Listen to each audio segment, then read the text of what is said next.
Right, this afternoon's post-match interview is brought to you by Neil Turner from BBC Radio Merseyside. Neil. Liam, your thoughts on the game? I thought it was a tough game. I thought Telford asked questions of us, but I also thought the first 20 minutes we've had lots of ball in the final third of the pitch, and we were crying out for a delivery, like one of the delivery where the goals come from or whatever, and it never happened. That's the disappointing bit. We ineffectively gambled leaving Jordan Archer out. I thought the two Connors getting it to feet, because obviously Flowers is obviously going to be dominant in the air, didn't matter whether Jordan was playing or not. So the idea was trying to get the ball into the feet and then play out wide. Parts of it worked, parts of it didn't. Too many times, instead of putting the ball into an area, we put it on his head. Then I didn't see anything in the game in the first half where I felt worried, and then obviously a fluke's gone in. Well, yeah, I was going to say your thoughts on their goal.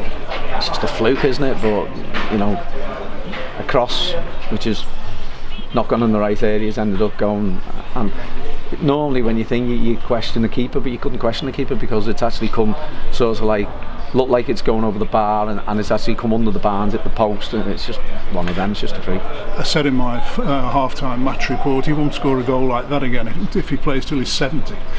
That's what I said. It's just one of them, and then you come in and then really, we haven't had the luck with us the last few weeks in terms of games and decisions going against us, and you just wonder how we react to that. I thought we reacted well. I thought it was a really good goal. The delivery from now was great. It was nice of Connor to get on the score. She thought he took it well, but then Tony Max pulled two really good saves off, which has kept us in the game. But the saves which aren't saved, but they became massive saves, if that makes sense.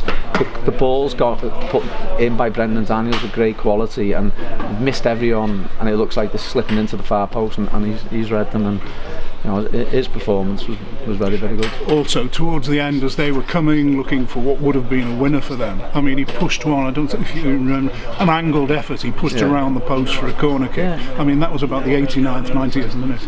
Yeah, but my take was, I thought where Telford were the points probably not good enough for them at the minute. They're going to get out of trouble, they've got to win games. So the idea was always to have Josh and Jordan and Milesy to come on for the last 20 minutes, 25 minutes. Ended up being a little bit quicker earlier, bringing Jordan on. But we were waiting for that pass to actually split them open. Connor Woods has put one absolute worldie across, and now's just got a gamble. If he has, he's got a tap in at the far post, and he hasn't. We'll come back to what I said. It was a tough game. We had really good following from the Southall fans, which that was good. I think the lads always appreciate it. No lack of effort, no lack of work rate. Especially after it's a long way to go on Blythe, and we've got a long way to go Tuesday to Darlington. So all around the pitch, they ask questions, and I think we asked some questions. So I think a draw was a fair result in the end. Yeah, and a run of 5 away games. I mean, you're having more away days than Jane MacDonald at the moment, aren't you?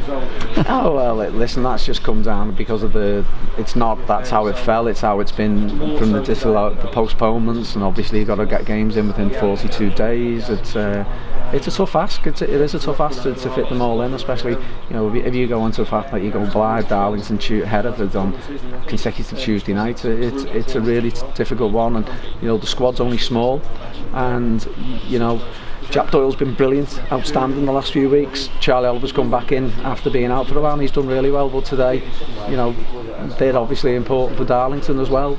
So we just keep on trying to switch personnel, trying to keep it going, trying to use the energy in the legs. But as I said, no criticism in any way of the players, apart from I think we should be a little bit better. I think the structure of the team should be a little better, because this ended up the last 20 minutes of a basketball game. You didn't know which way it was going to go. Both sides were going for it. Yeah, and I actually think we've got to show that little bit more composure. Charlie Oliver's got to get on the ball. Jack Bames has got to stay and sit in, especially when Josh Amani comes on. So actually sit and try and get him, and then hopefully you can get the ball. And it wasn't meant to be, but you take your point, you get back on the bus, and we crack on, and hopefully we can get on another unbeaten run. Another Jane McDonald on Tuesday. Yeah, so they say. Yeah. Liam, thanks for doing it. All right, thanks.